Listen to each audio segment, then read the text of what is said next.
Обсудим 7 причин хронического кашля. Первое — дефицит витамина В12. Этот дефицит встречается не так часто, но он сказывается на неврологии всего организма. А также это может влиять на нервы голосовых связок и вызывать их раздражение. Помните, что простой способ получить В12 — это потребление красного мяса или печени. Это быстро восполнит запас В12. Далее идет штука под названием ларингофарингеальный рефлюкс. Это ситуация, при которой кислота поднимается и проникает через сфинктер между желудком и пищеводом. Он должен быть закрыт. Она поднимается и раздражает все на пути, в том числе голосовые связки. Это может быть от дефицита витамина D. Это первое. Или же просто от нехватки соляной кислоты в желудке. Оба варианта довольно частые. Если у вас дефицит витамина D, знайте, что от витамина D зависит гастрин, помогающий производить соляную кислоту. Это может приводить к тому, что сфинктер не закрывается, и у вас начинается раздражение. И даже ферменты могут расщеплять белки у вас в пищеводе и даже в голосовых связках, что только лишь усугубляет проблему.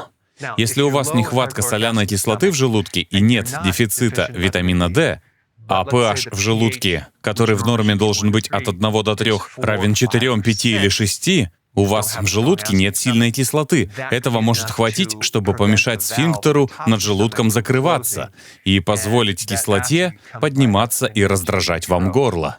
Проблемы с соляной кислотой могут быть много из-за чего. Это может быть просто возрастное. Нужно просто повышать кислотность, например, бетаинодидрохлоридом или яблочным уксусом. Это может быть от потребления вредной еды, от приема антацидов, от нехватки соли, необходимой для выработки соляной кислоты. Существует множество причин, я дам ссылку на более подробную информацию. Но если мало H-хлор или мало витамина D, может возникнуть вот это. Следующее — это если у вас есть аллергия. Очень часто весной или осенью плесень или пыльца могут раздражать горло или пазухи, вызывать насморк или этот кашель.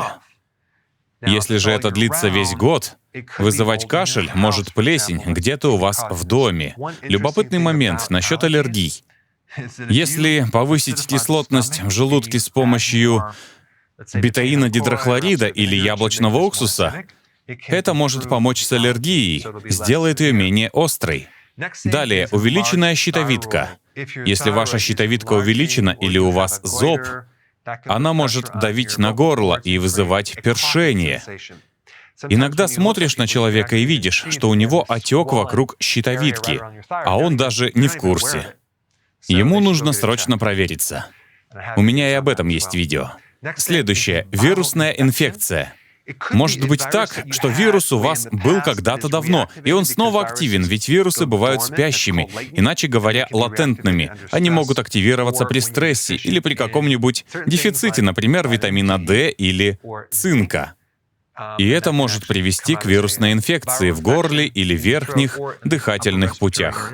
Два хороших средства против вирусов, не дающие им выходить из ремиссии, это цинк и, правильно, витамин D.